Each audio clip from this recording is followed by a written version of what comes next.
हरिओम. योगदास श्री जय गणेश जोशी लिखित श्रीकृष्ण खांडवन दहन. लाक्षागृहामधून पांडव माता कुंतीसह सुखरूप बाहेर पडले. काही काळ ते गुप्तपणे राहिले. द्रौपदी स्वयंवराचा पण जिंकणारा अर्जुन होता. तेथे सर्व राजांचा पराभव करणारे अर्जुन आणि भीम हेच दोघे होते. श्रीकृष्णाची आणि पांडवांची भेट झाली. पाचही भावांबरोबर द्रौपदीचे लग्न झाले आणि सांप्रत हे सर्वजण द्रुपद राजाच्या महाली राहत आहेत इत्यादी असे सविस्तर वृत्त हस्तिनापुरात समजले. द्रौपदी आपल्याला न मिळता आपला हाडवैरी असलेल्या अर्जुनाला मिळाली, यामुळे दुर्योधनाच्या अंगाचा तीळ पापड झाला. आपण सूतपुत्र आहोत अशी आपली भर स्वयंवराच्या मंडपात द्रौपदीने निर्भत्सना केली आणि यामुळे आपल्याला स्वयंवरामधील पण जिंकायची संधीही मिळाली नाही. यामुळे कर्ण अहंकाराने धुमसत होता. बालपणापासूनच्या वैरभावामुळे राज्याची वाटणी होईल या धास्तीने किंवा अशाच काही कारणाने चांडाळ चौकडी पांडवांचा काटा काढण्यासाठी पुन्हा सक्रिय झाली. त्यांनी पांडवांचा नाश करण्यासाठी धृतराष्ट्राला अनेक युक्त्या सांगितल्या. धृतराष्ट्राला मनापासून पांडवांचा विनाश व्हावा आणि आपल्या पुत्रांना संपूर्ण राज्य मिळावे असेच वाटत होते. परंतु पितामह भीष्म, राजगुरू द्रोणाचार्य, कृपाचार्य, विदुर इत्यादींच्या दबावापुढे झुकून धृतराष्ट्राने पांडवांना अर्धे राज्य देण्याचे मान्य केले आणि त्याप्रमाणे विदुराला पांडवांकडे पाठवून हस्तिनापुराला बोलावून घेण्याचे ठरले. धृतराष्ट्राने दुर्योधनादी चांडाळ चौकडीला समजावून सांगितले की पांडव दूर राहण्यात महा धोका आहे. ते महापराक्रमी आहेत. श्रीकृष्ण त्यांचा हितचिंतक आहे. पांडव त्यांच्या हक्काच्या राज्यासाठी आपल्यावर आक्रमण करू शकतात. त्यांना युद्धात हरविणे अशक्य आहे.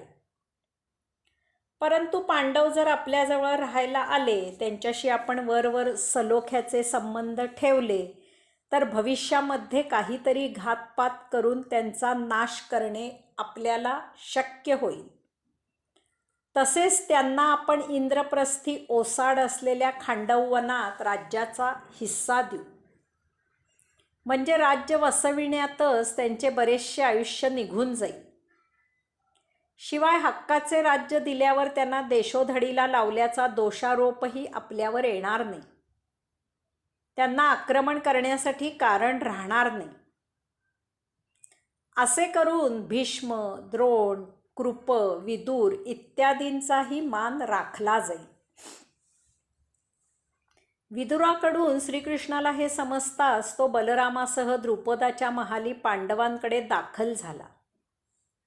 विदुराने धृतराष्ट्राचा निरोप सांगितल्यावर श्रीकृष्णाच्या सल्ल्याने पांडव श्रीकृष्णासह हस्तिनापुरी दाखल झाले. यामध्ये पांडवांना हक्काचे अर्धे राज्य मिळत आहे, कौरवांपासून दूर राहायला मिळत आहे, ते स्वतःच्या राज्याचा उपभोग घेऊ शकतात, महापराक्रमी असल्यामुळे भविष्यात आपल्या राज्याचा विस्तार करू शकतात वगैरे विचार श्रीकृष्णाने केला. धृतराष्ट्राने पांडव आणि कुंती यांचे यथोचित स्वागत केले. भीष्मादी सर्वांना बोलवून त्यांच्यासमोर त्याने युधिष्ठिराला सांगितले की युधिष्ठिरा, यापुढे तुम्हा भावाभावांमध्ये वितुष्ट येऊ नये असे मला वाटते. यास्तव तुम्हा भावांना इंद्रप्रस्थी खांडववनाचे अर्धे राज्य तुम्हाला देत आहे. तेथे तुम्ही सर्वजण आनंदाने राज्याचा उपभोग घ्या. अशा प्रकारे हक्काचे अर्धराज्य मिळाल्यावर पांडव माता कुंती, श्रीकृष्ण, बलराम यांच्यासह इंद्रप्रस्थी खांडववनात राहायला गेले. तेथे अल्पावधीतच त्यांनी व्यासमुनी, श्रीकृष्ण, बलराम यांच्या मार्गदर्शनाखाली भव्य, दिव्य, आखीव, रेखीव असे फार सुंदर राज्य वसविले. न्याय धर्म यांची बूज राखून प्रजेच्या हिताला प्राधान्य देणारे राज्य ते करू लागले. अशा प्रकारे पांडव मोठ्या आनंदाने राज्य करू लागल्यावर श्रीकृष्ण आणि बलराम द्वारकेला परत गेले.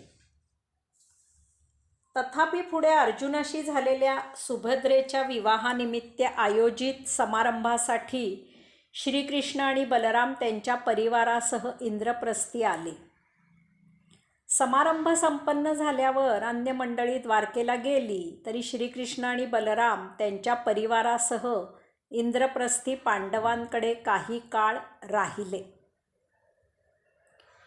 त्यावेळी अर्जुनाच्या इच्छेने परिवारासह सर्वजण यमुनेच्या तीरी जलक्रीडा करण्याकरता गेले.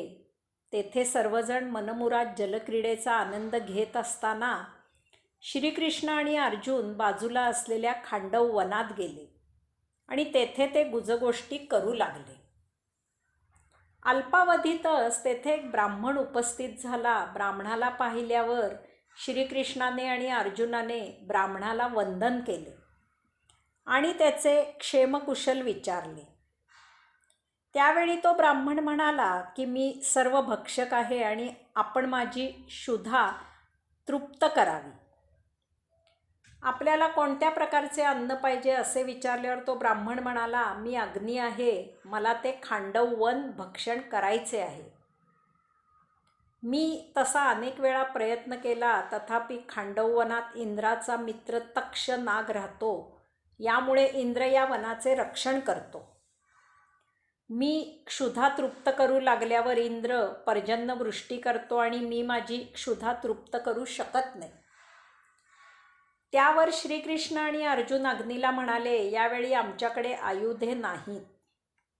अग्नीने त्यांची अडचण जाणली आणि त्याने अर्जुनाला गांडीव धनुष्य, 2 अक्षय भाते, मनाच्या वेगाने धावणारे दिव्य अश्व जोडलेला आणि सर्व साधन सामग्रीने समृद्ध असलेला एक तेजस्वी दिव्य रथ आणि श्रीकृष्णाला वज्रभान नावाचे चक्र दिले.